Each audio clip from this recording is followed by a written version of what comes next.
श्री स्वामी समर्थ. उद्या सोमवारी अधिक महिन्याचा शेवटचा दिवस आहे, म्हणजे अधिक महिन्याची अमावस्या आहे. सोमवारी ही अमावस्या आली असल्याने ही सोमवती अमावस्या असणार आहे.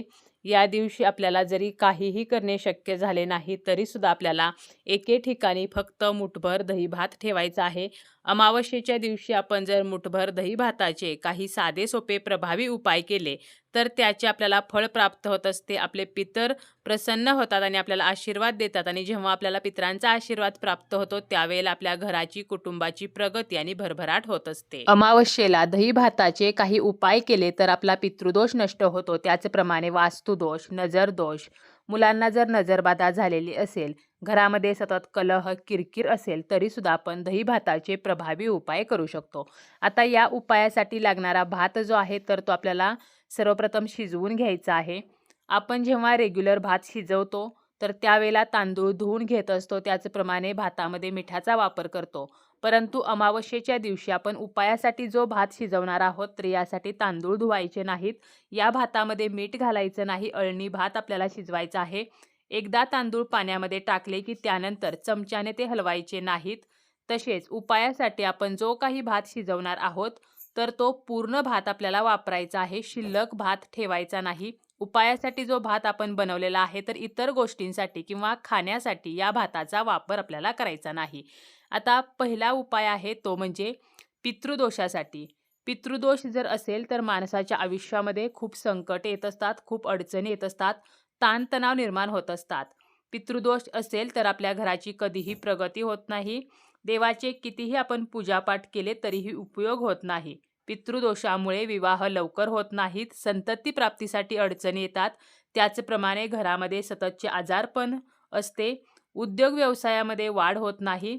आता हा पितृदोष जो आहे तर तो का निर्माण होतो, तर आपल्या घरातील ज्या मृत पावलेल्या व्यक्ती आहेत तर त्या नाराज असतील तर पितृदोष हा निर्माण होतो.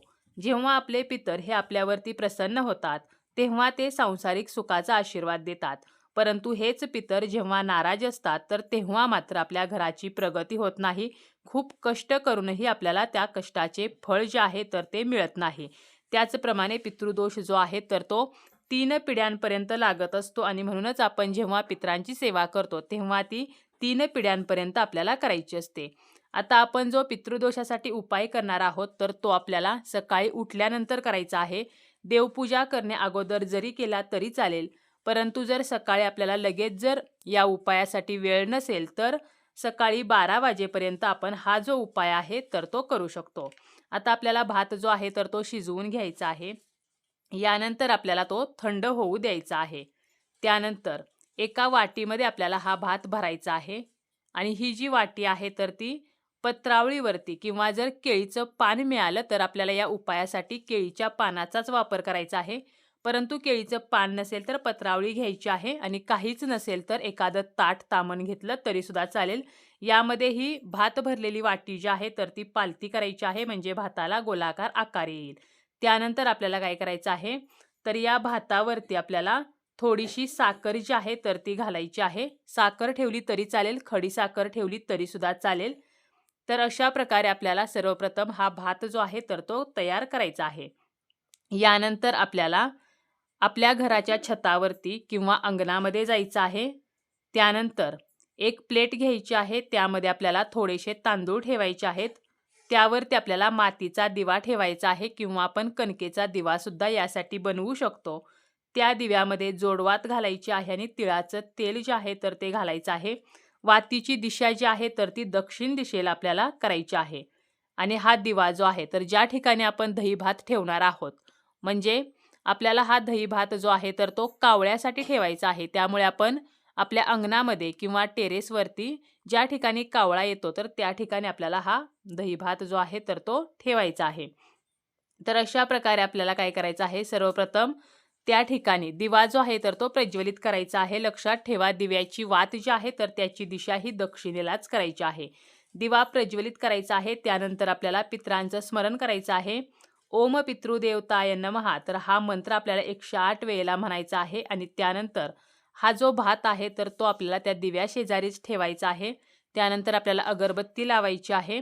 तसेच एका वाटीमध्ये आपल्याला साखरेचं पाणी जे आहे तर ते सुद्धा ठेवायचं आहे. यानंतर आपल्याला आपल्या पितरांचं स्मरण करायचं आहे. आपल्याकडून जर काही चूकभूल झाली असेल तर आपल्याला क्षमा प्रार्थना करायची आहे.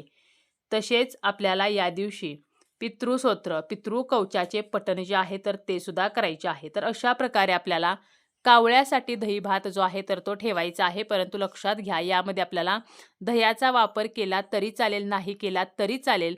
भात शिजवायचा आहे आणि त्यावरती आपल्याला साखर जी आहे तर ती आवर्जून ठेवायची आहे. शक्य असेल तर यावरती आपण थोडंसं दही जरी ठेवलं तरी सुद्धा चालेल.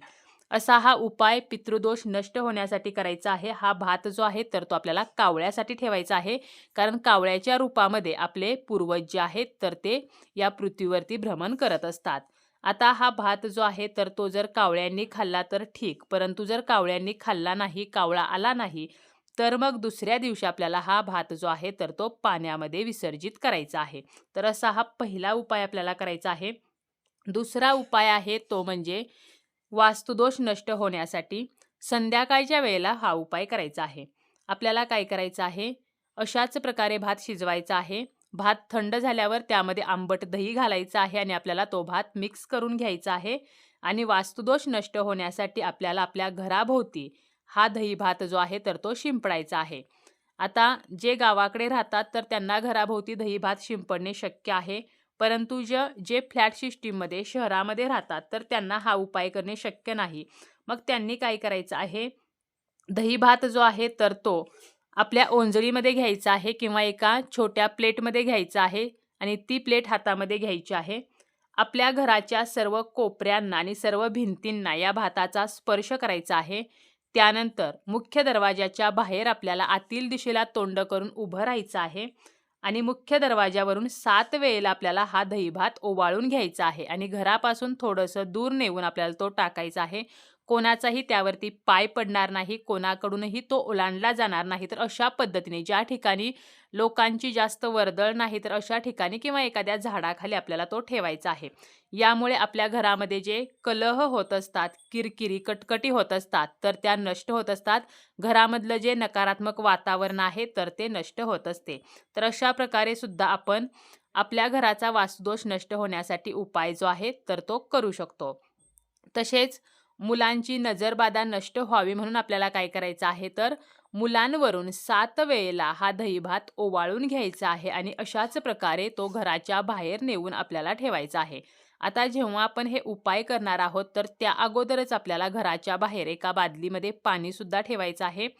कारण जेव्हा आपण घराभोवती दही भात शिंपडतो त्यानंतर घरात येताना आपल्याला हातपाय धुवून यायचा आहे किंवा मुलांवरून ओवाळून किंवा आपल्या घरावरून ओवाळून जेव्हा आपण दही भात बाहेर नेऊन फेकत असतो तर त्यानंतर त्यासोबत आपल्या घरातील सर्व इडापिडा, नकारात्मकता ही निघून गेलेली असते आणि म्हणून घरात परत जाताना मात्र आपल्याला हातपाय स्वच्छ धुवून घरामध्ये जायचं आहे.